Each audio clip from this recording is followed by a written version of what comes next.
परमात्मा क्या है?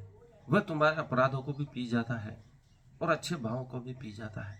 इसलिए बुद्ध को महाकरुणा का अवतार कहा गया है। वह तुम्हारे अपराधों को नहीं देखता है, वह तुम्हारी अच्छाइयों बुराइयों को भी नहीं देखता है, वह सिर्फ तुमको देखता है। इसलिए पत्थर में हमने परमात्मा को पूजना स्वीकार किया, क्योंकि हम उनसे कितना ही प्रार्थना करें, बोलें, वो कोई जवाब नहीं देते हैं। वह हमारे अपराधों के लिए भी कुछ नहीं कहते हैं और हमारे अच्छे कार्यों के लिए भी कुछ नहीं कहते हैं। वे स्वीकार कर लेते हैं कि आप क्या कर रहे हो या नहीं कर रहे हो। वह आपको पूरी स्वतंत्रता देते हैं, आप चाहे जो कर सकते हो।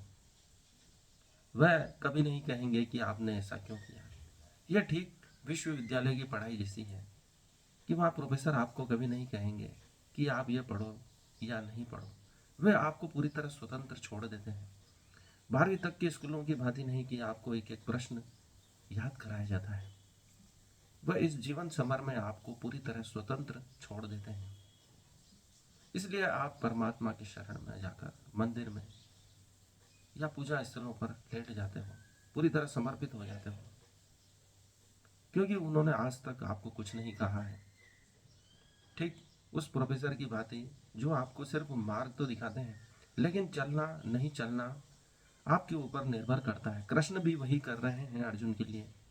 भगवत गीता में वह उपदेश जरूर देते हैं, लेकिन वह उपदेश अर्जुन के प्रश्न पूछने पर दिया जाता है, मंत्रों के रूप में, सूत्रों के रूप में, श्लोकों के रूप में। वह उनके प्रश्नों के उत्तर भावार्थ के रूप में देते हैं अथवा जिज्ञासा के रूप में देते हैं कि वह जिज्ञासा प्रकट करता है और वह उसका समाधान प्रस्तुत करते हैं। कृष्ण पूरी तरह स्वतंत्र है, वह परमात्मा है जिसकी घोषणा सुनकर संजय भी स्तंभित रह जाते हैं, आश्चर्यचकित रह जाते हैं कि ये भगवान क्या कह रहे हैं, जिनको इतना साधारण मनुष्य जीवन भर समझा। महाभारत काल में भी कुछ लोग ही जानते थे कि ये परमात्मा अवतरित हुए हैं। जब कृष्ण कहते हैं कि मैं ही परमात्मा हूँ और दिव्य दर्शन तू कर ले, तो संजय आश्चर्यचकित होकर धृतराष्ट्र से कहते हैं कि ये परमात्मा क्या कह रहे हैं कि यह स्वयं परमात्मा है, फिर आपकी विजय कैसे हो सकती है जब परमात्मा स्वयं अवतरित होकर पांडवों के साथ है, धर्म के साथ है और उनके कहने में कोई अहंकार भी नहीं है।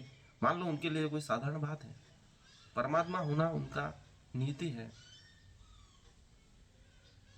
यह सुनकर धृतराष्ट्र भी पूरी तरह सहम जाता है कि अब उसका कुछ नहीं हो सकता है, उसके पुत्रों का कुछ नहीं हो सकता है। जब परमात्मा स्वयं घोषणा करते हैं कि वही परमात्मा है और उनके कहने में कोई अहंकार भी नहीं है, तो भगवत गीता वहीं से सही रूप से प्रारंभ होती है। अर्जुन को पूरी स्थिति क्लियर हो जाती है कि जो मैं कर रहा हूँ वह सही है। अब तक वह दुविधा में था कि मैं इस पार जाऊं या उस पार जाऊं। हमारी सबकी स्थिति यही है कि हम लगातार दुविधा में रहते हैं। चाहे हम कितना ही अच्छा निर्णय लें, कुछ न कुछ त्रुटि उसमें अवश्य रहती है। इसलिए ओशो ने कहा कि तुम आदमी ही गलत हो, इसलिए जो भी करोगे गलत ही करोगे। जब तक आदमी बुद्धत्व को प्राप्त नहीं कर लेता है, ध्यान को उपलब्ध नहीं हो जाता है, उसके सब कार्य गलत ही होते हैं, उसकी हर दिशा गलत है, वह सही कभी चल ही नहीं सकता है। हमें कुछ भी करने के बाद हमेशा अफसोस होगा। सुख के बाद दुख इसलिए आता है क्योंकि जिसको हमने सुख समझा था वह असली सुख नहीं है।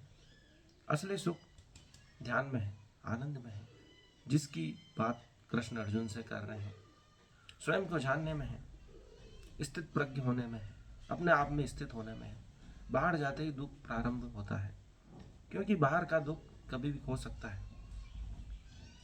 जो चीज आपसे कभी नहीं छीनी जा सकती वही असली में सुख दे सकती है। यही कृष्ण अर्जुन को बात समझा रहे हैं। जो स्वयं में स्वयं का आनंद लेता है वही परमात्मा को उपलब्ध हो जाता है, ध्यान को उपलब्ध हो जाता है, दृष्टा को उपलब्ध हो जाता है, समाधि को उपलब्ध हो जाता है। ऐसे व्यक्ति का आनंद कभी खत्म नहीं होता है जो स्वयं में स्वयं का आनंद लेना प्रारंभ कर देता है। इसलिए परमात्मा कहीं और खोजने की चेष्टा नहीं करवाते हैं अर्जुन से, वह स्वयं में ही स्वयं की खोज करने की कहते हैं, क्योंकि असली आनंद वहीं छुपा है। जब हम दूसरों से सुख दुख की प्राप्ति की अपेक्षा करते हैं वही असली दुख का कारण होता है। इसलिए जीवन जगत को कृष्ण लीला कहते हैं और अपने पार्ट को अच्छी तरह निभाकर आगे बढ़ने को ही वह सबसे बड़ी सफलता कहते हैं। उसे योगस्थ समाधि कहते हैं। योगस्थ होकर जीवन जीना ही कृष्ण का मूल लक्ष्य है, अर्थात सब में रहना। परमात्मा परम करुणावान है, वह आपको मार्ग दिखाता है, लेकिन चलना हमारे ऊपर निर्भर है। कृष्ण पूरी गीता में अर्जुन को उसके प्रश्नों का उत्तर देते हैं, सही गलत बताते हैं, लेकिन चलने के लिए बाध्य नहीं करते हैं। यही उनकी विशेषता है, यही अच्छे गुरु की विशेषता है। परमात्मा अपने जीवन आदर्श से, अपनी कहानी से लोगों को प्रेरणा देते हैं, लेकिन बाध्य कभी नहीं करते हैं। वे अंत तक दुर्योधन को समझाने उनके महल में जाते हैं, उनके दरबार में जाते हैं, लेकिन समझना दुर्योधन के ऊपर है, धृतराष्ट्र के ऊपर है।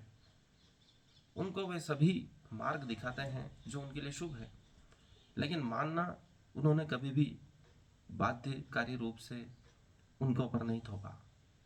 यही कारण है कि कृष्ण सबको प्रिय है। तो आज के लिए इतना ही। इस वीडियो को लाइक करें, चैनल को सब्सक्राइब करें।